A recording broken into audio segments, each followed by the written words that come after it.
Girl, আপনার মেয়ে মাত্র টিনেজে এসেছে। এমন সময় হঠাৎ একদিন দৌড়ে আসলো, এসে বলল, মা আমার মুখে দেখো দানা দানা কি হয়েছে। আপনি দেখলেন মুখে ব্রণ, ব্লক হেডস, হোয়াইট হেডস, এই ধরনের জিনিস কিছু হয়েছে। আস্তে আস্তে 5-7 দিনের মধ্যে জিনিসগুলো বেড়ে গেছে। আপনি তো গভীর চিন্তায় পড়ে গেলেন যে কি করা যায়। তো তখন যেটা করতে হবে, প্রথম অবস্থায় আপনি বাচ্চাকে বলবেন যে বাবা এটা বয়সন্ধিকাল, এই এইজে এরকম ব্রণ হতে পারে, এই বয়সে এরকম যেহেতু হরমোন আছে এই হয় ব্রণ হতে পারে। যদি এগুলো বেড়ে যায়, সমস্যা তৈরি করছে এবং বাচ্চা খুঁটাখুটি করছে, তখন আপনি ডাক্তারের কাছে এই অতি সত্বর যোগাযোগ করবেন। এখন আপনি প্রথমে যেটা করবেন, বাচ্চাকে বলবেন যেন বাচ্চা খোটাখুটি না করে। কিছুতেই যত ফুটবে তত ব্রণ বাড়বে, তত দাগ বাড়বে, তত স্কার হয়ে যাবে, জিনিসগুলো গর্ত হয়ে যাবে। আমাদের দায়িত্ব আমার বাচ্চা যেন এটা না ফুটে এটা খেয়াল করা, এবং যেন বাড়লে পরে আমি ডাক্তারের কাছে সত্বর যোগাযোগ করি, সেই দায়িত্বটা নেওয়া। আমি যেটা করব সেটা হচ্ছে গিয়ে, যখন আপনি অল্প থাকবে, যখন ব্রণটা অল্প থাকবে, তখন আপনি কি করবেন, বাচ্চাকে বলবেন একটা যে কোনো ভালো ক্লিনজার কিনে দিবেন, যেটা অ্যাকনির জন্য ক্লিনজার। এটা আপনারা যে কোনো ফার্মেসিতে পাবেন। ক্লিনজার ব্যবহার করে যদি দেখছেন বাচ্চার উপকার হচ্ছে, তাহলে তো আসতে হচ্ছে না। যখন দেখবেন যে না হচ্ছে না, কোনোভাবেই কন্ট্রোল করা যাচ্ছে না, অবশ্যই ডাক্তারের পরামর্শে চলে আসবে। আর ক্লিনজার ব্যবহার করবে, হালকা ময়শ্চারাইজার ব্যবহার করবে, খুব অয়েলি কিছু করবে না, কারণ অয়েলি স্কিনে ব্রণ হয়। ব্রণ যাদের থাকে তাদেরই অয়েলি স্কিন।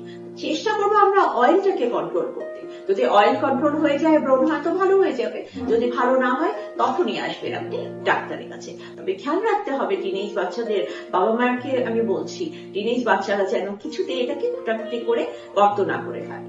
আরেকটা যেটা প্রবলেম হয়, এখন যেহেতু আমাদের সোশ্যাল মিডিয়া আছে, যে কোনো কিছু অনলাইন আমরা অনেক ইজিলি অ্যাভেলেবল, বাচ্চারাও দেখতে পায়, সবকিছু ওরা জানতে পারে। অন্য অনেক কিছু কারো পরামর্শে, বাচ্চারা বন্ধু বান্ধবের পরামর্শে বা কারো পরামর্শে যদি কিছু মেখে ফেলে, এই জিনিসটা খেয়াল করবেন যেন কোনো কিছু না মাখে। আমরা যেমন চেষ্টা করি এটা বলার জন্য যে বাবা তোমরা যে কোনো কিছু মেখে ফেলো না, তোমার স্কিনটা সম্বন্ধিত আসলে যারা বলছেন বা যাদের কাছ থেকে কিনছো বা যেখান থেকে আনছো তারা জানেন না, বা তুমি নিজেও জানো না যে স্কিনের অবস্থাটা কি। সেই জন্য যে কোনো ক্রিম মেখে ফেললে স্কিনের ক্ষতিই হবে।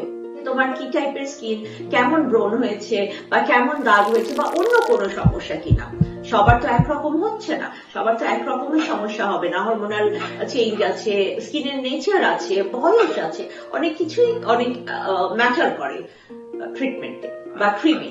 তো সেই জন্য বেটার হবে অসুবিধা মনে করলে ডাক্তারের পরামর্শ নিয়ে ট্রিটমেন্ট শুরু করে দেওয়া। এই জন্য আমি শুধুমাত্র বাচ্চাদের না, শুধুমাত্র এই জেনারেশনকে না, আমি তাদের বাবা মাকে, গার্জিয়ানকেও বলার চেষ্টা করছি যে আপনারা খেয়াল করবেন যে বাচ্চারা যে কোনো কিছু যেন মেখে ফেলে না, এবং খেয়াল করবেন যেন আপনার কোনো ক্রিম বাচ্চাকে দিয়ে দিবেন না। আপনার স্কিনের নেচার, আপনার স্কিনের এইজ এবং আপনার বাচ্চার স্কিনের এইজ তো এক না। সব ধরনের স্কিনে তো সব ধরনের প্রোডাক্ট স্যুট করবে না।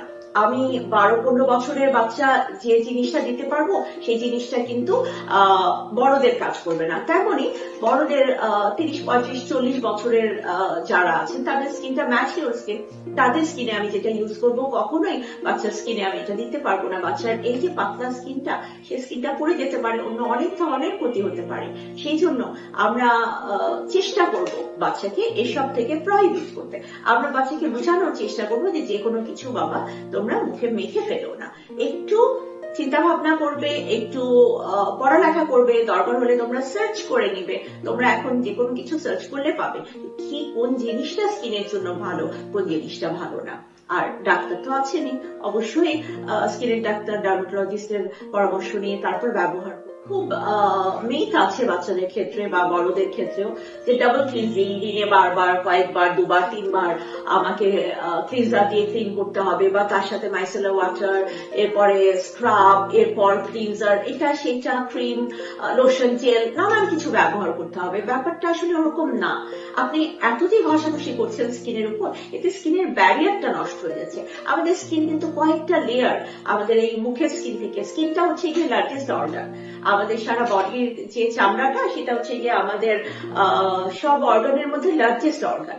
এই যে ফেশিয়াল স্কিনের কথা, আমি ফেশিয়াল স্কিনের কথা স্পেসিফিক করে বলছি, এই যে স্পেশিয়াল স্কিনটা সেটাও কিন্তু বেশ কয়েকটা লেয়ার, 5টা-6টা লেয়ার দিয়ে তৈরি করেছেন, ব্যারিয়ার আল্লাহ তাআলা দিয়ে দিয়েছেন, সেটা কিন্তু নষ্ট হচ্ছে। সুতরাং এই ডাবল ক্লিনজিং মিট থেকে আমার মনে হয় বের হয়ে আসা উচিত। বাচ্চারা এই জিনিসটা খেয়াল করবে এবং বড়রাও খেয়াল করবে যে এই ডাবল ক্লিনজিং যেন যে কেউ যে কোনো কিছুতে মেখে ফেলে না। আর অনেক সময় মানে মেকআপের ক্ষেত্রে ধরেন যাদেরকে ডিপ মেকআপ করতে হয়, যারা মিডিয়াতে কাজ করেন বা অন্যান্য টিভিতে বা অন্যান্য কিছুতে কাজ করেন, যাদেরকে একটু ডিপ মেকআপ করে আসতে হয়, তাদের তো কয়েকবার অবশ্যই একটু ভালো করে ক্লিন করতে হয়। ভালো করে ক্লিন করে আপনারা তারপরে শুবেন। মেকআপ, ভারী মেকআপটা নিয়ে কিছুতে করবেন না। ওনাদের ক্ষেত্রে ডাবল ক্লিনজিং ঠিক আছে, যে আচ্ছা ঠিক আছে, একবার আমি মাইসেলার ওয়াটার দিয়ে ক্লিন করলাম, তারপর আরেকটা ক্রিম দিয়ে ক্লিন করলাম, তারপর ফেস ওয়াশ দিলাম, ঠিক আছে।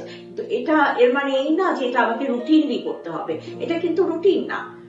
আপনি যদি মনে হয় যে হ্যাঁ ঠিক আছে ফেসটা বেশি গ্রিজি লাগছে, ঠিক আছে দুবার আপনি মুখটা ধুলেন ফেস ওয়াশ দিয়ে। দুবারের বেশিও আমি কিন্তু প্রহিবিট করি, আমি না করে দিই। দুবারের বেশি ধুতে গেলে অনেক সময় স্কিন ড্রাই হয়ে যায়।